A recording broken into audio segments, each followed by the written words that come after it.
그런 얘기 들어보셨어요? 내가 죄가 있다면 널 너무 많이 사랑한 걸 거야. 박지훈 변호사님? 네, 그런 얘기를 법정에서 누가 했습니다. 하하. 김동성 씨를 너무 사랑한 죄가 있었다라고 한 그 여교사 부모 살인 예비죄입니다. 네. 부모를 살해하기 위해서 어머니를 살해하기 위해서 메일 같은 걸 통해서 살해를 예비했던 네. 존속 살해 예비죄로 1심에서 2년형을 선고받았던 그 여교사. 네.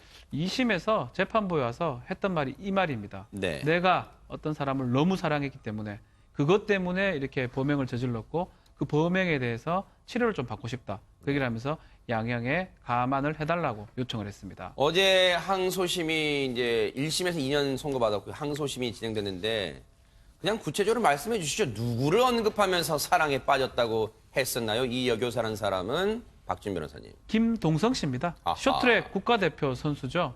김동성 씨를 너무 사랑한 나머지 어머니가 이 두 사람을 사랑을 막는 거로 생각했다. 그래서 진짜 사랑이라고 생각했는데 어머니만 만약 제거가 되고 없어진다면 그 사랑을 이룰 수 있을 거라고 생각을 하고 그것 때문에 범죄를 저질렀다. 자신은 그게 비정상이라고 얘기를 하면서 우울증 같은 게 있고 치료를 좀 해야 된다. 그런 얘기를 했습니다. 방해, 김동성과의 사랑을 방해하는 방해물은 다 없어져야 된다. 이게 정말요. 영어 속담도 있습니다만 최명규 원장님, 사랑이 정말 눈멀게 만드는 거예요, 진짜?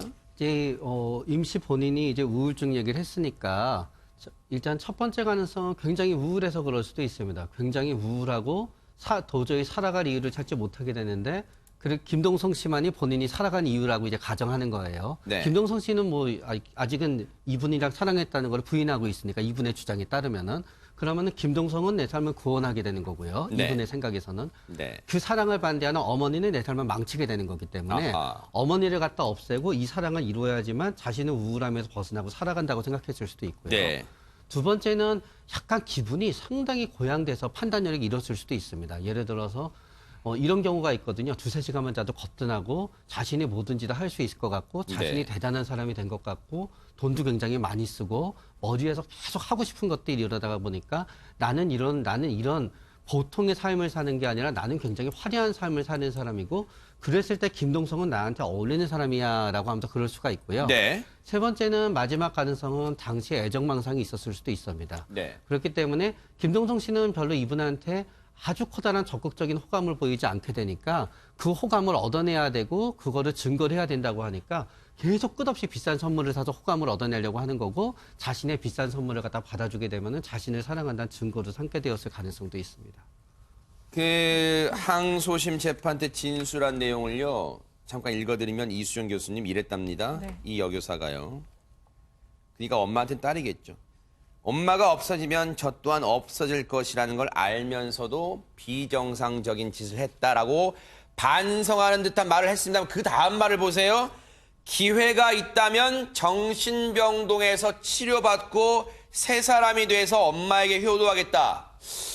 자기의 정신병력을 언급해서 이거 뭔가 의도가 깔린 걸까요? 네, 의도가 충분히 깔렸다고 보입니다. 결국에는 이제 뭐 상당 부분 사리 분별력도 있고 네. 행동 통제력도 있으니까 결국 이제 업자한테 청구를 한 거잖아요. 아하. 그런데 문제는 그와 같은 행위를 해놓고는 네. 이제 와가지고서는 책임을 묻는 절차가 되니까 네. 그 절차를 당면하면서 내가 정신병원에 입원하면 새 사람이 돼서 갱생돼서 좀 새롭게 효도할 거니까 용서해달라 이런 얘기인 거죠. 네. 결국 심신미약을 주장을 할 의지가 있다 이렇게 이제 보이는데요. 네. 지금 아까 이제 원장님 말씀하신 대로 우울증 있을 수 있습니다. 조증일 수도 있고요. 또 김동성 씨하고 과도하게 본인 혼자서만 이제 관계 망상 같은 거 있을 수 있습니다. 네. 그러나 그럼에도 불구하고 사리 분별력이 있고 행동 통제력이 분명하게 있었던 행위이기 때문에 네. 이 예비죄에 관해서는 형사 책임을 조각해줄 아무런 사연이 없다 이렇게 보입니다. 네. 앞서도 이 여교사라는 사람, 이 딸이 김동성에게 푹 빠져서 진짜 사랑이라 생각했다 그랬잖아요. 그래서 1심 재판 과정에서 밝혀진 사실이 뭔지 아세요? 교제를 하면서 사귀면서 무려 5억 5천만 원어치 선물을 줬대요. 그렇다면 김동성이라는 사람은 이 여성과의 관계를 어떻게 생각하고 있었을까요? 김동성 씨 얘기 들어보시고 이어가 보도록 하겠습니다. 금전적으로 다가왔어요. 아파트가 있고 뭐 어쩌고저쩌고 다가왔었어요. 분기부등본인가 떼가지고 저한테 카톡도 보내고 막 그랬단 말이에요. 갖고 싶은 거 있냐 물어보고 나중에 이제 그 어머니한테 제가 말씀을 들었어요. 뭐 사래라. 근데 저는 그거 듣고 깜짝 놀랐어요. 하나 주고 또 뭐 갖고 싶어 계속 물어봤어요. 나 뭐 시계 좋아하고 차 좋아하고 뭐 이래. 나 그러면은 어떤 시계 좋아하는데 뭐 어떤 차 좋아하는데 이렇게 얘기를 하는 거죠. 지금 저 말을 우리가 행간의 의미를 살펴본다면 최명기 원장님, 내가 달라고 한 게 아니에요. 그냥 나는 있는데 뭐 갖고 싶어? 뭐 갖고 싶어? 그 여성이 나한테 물어봤고 나는 답변했을 뿐, 뭐 갖고 싶어? 시계 갖고 싶어? 차 갖고 싶어? 그랬다는 거예요, 지금? 네, 만약에 그러냐 본인의 저 말이 진실이라고 본인이 주장하고 싶으면은 다 지금 돌려주면 돼요, 어머님한테.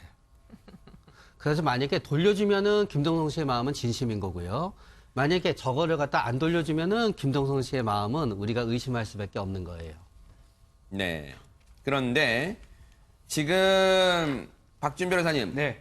어머니의 재산을 노리고 범행을 했다는 의도도 있다고 1심 재판은 판단했었잖아요. 맞죠. 예. 네. 그럼에도 불구하고 변호인은 또 이걸 또 달리 또 해석을 합니다. 변론 과정에서 이런 얘기가 나와요.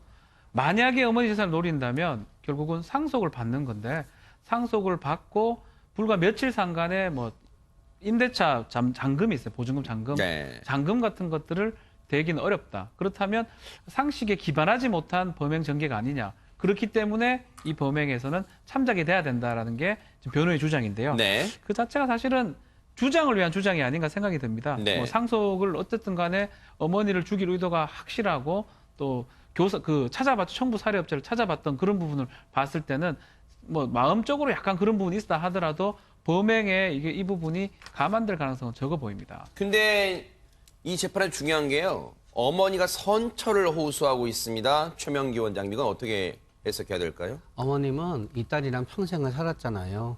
딸의 착한 모습도 보고 착실한 모습도 보고 그런 거고요. 네. 또 많은 어머님들이 딸이 이렇게 되면은 저는 이거는 어머님 탓은 전혀 아니지만 네. 많은 어머님들은 내가 잘못 키워서 이렇게 되었다라고 하면서 본인의 어떤 그 양육 태도에서 문제를 갖다 찾게 돼요. 네. 그러다가 보니까 또 그게 아니라 만약에 내가 이렇게 낳아서 이렇게 됐다 하더라도 결국은 내 유전자를 물려본 내 잘못이 되는 거거든요. 그렇기 때문에 어머님 입장에서는 어떻게든지 딸을 다시 살리고 싶은 생각 때문에 모든 거를 자기 탓으로 돌리게 되게 된 것 같습니다. 김동성 씨가 직접적인 무슨 이번 존속살해 예비와 관련해 죄가 없다고는 하겠지만요. 누가 팬으로서 5억 5천만 원 선물을 줘요? 도의적으로 그러는 건 아닐 거예요. 그냥 선물 준다고 넙죽 받아요? 자, 그리고 앞서 제가 박혜민 씨 얘기할 때요. 그 아들이 대인 면접 때 그런 곤란한 질문 받았다는 게 첫째 아들이라고 했는데 제가 수정할게요. 제가 계산을 잘못했네요. 둘째 아들이었다고 합니다. 그 부분 바로 잡겠습니다.